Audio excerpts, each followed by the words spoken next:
ওরা 50 টাকার ভাড়া 30 টাকা টানতেছে, ওর তো শক্তি লাগতেছে না, উল্টাপাল্টা চালায়, নিয়ম গতি মানে না। ঢাকাকে বলা হয় রিকশার নগরী। শত বছরের অধিককাল ধরে ঢাকার অলিতে গলিতে রাজপথে 3 চাকার এই বাহনটি দাপিয়ে বেড়াচ্ছে।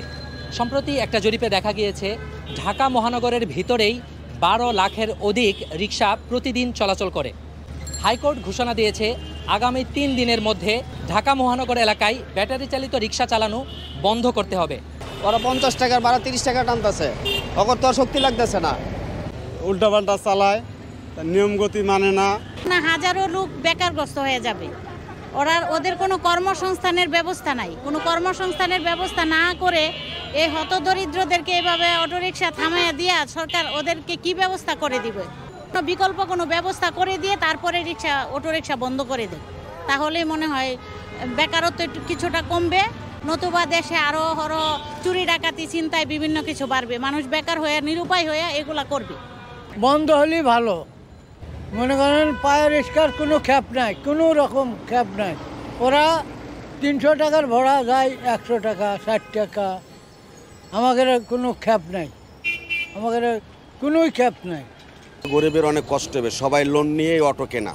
প্রতিটা ফ্যামিলিতে মা অসুস্থ, বাবা অসুস্থ, বা অনেকে মানে শারীরিক সমস্যার কারণে পায়ের রিক্সা চালাইতে পারে না, এমনকি অনেকের ঘরের বউ পরিবার চলিয়ে যায় কামাই না করতে পারলে। সরকার যদি অটো বন্ধ করে তা আমাদের জন্য একটা পথ করে দিয়া বা একটা মিশুক কেনার জন্য ওরকম সমর্থন দিয়ে বা একটা লোন দেওয়া সরকারিভাবে আমরা চালামু, প্লেট নাম্বার দেবে, লাইসেন্স দেবে, আমরা সারা ধানমন্ডি ঢাকা সিটিভিদের জন্য সব জায়গায় চলতে পারি। যদি এই রিক্সা উঠে দেয় সমস্যা নাই, আমরা গরিব মানুষ যাতে বাঁচতে পারি। এটা তো বন্ধ করে দিলে ভালো হবো। এটা তো বিদ্যুৎ খরচ খায়, এটা তো আর কিছু লাগে না।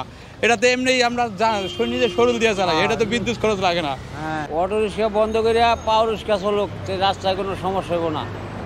সেই ক্ষেত্রে আমরা কি করে খাবো?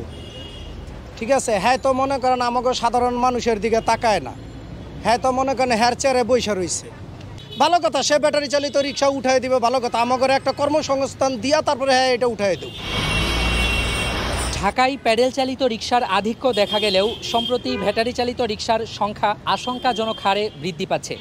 এক্ষেত্রে রিকশার লাইসেন্স, ফিটনেস এবং রেজিস্ট্রেশনের বিষয়টি সংশ্লিষ্ট কর্তৃপক্ষ খুব একটা গুরুত্বের সাথে না নেয়ায় দ্রুত গতিতে চলতে সক্ষম ব্যাটারি চালিত এ সকল রিকশা যেমনইভাবে ঢাকার রাস্তায় জ্যামের সৃষ্টি করছে, একই সাথে হামেশাই দুর্ঘটনার কারণও হচ্ছে।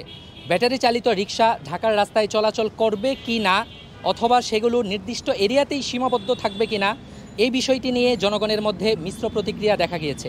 তাছাড়া এ সকল রিকশা চলাচলে নিষেধাজ্ঞা দিলে যারা এগুলোর মাধ্যমে জীবিকা নির্বাহ করেন তাদের বিকল্প কর্মসংস্থানের ব্যবস্থাই বা কী হবে, বিশেষজ্ঞগণ সে বিষয়টিও খতিয়ে দেখার জন্য সরকারকে অনুরোধ জানিয়েছেন। Mahmud Abdullah, MBA Times.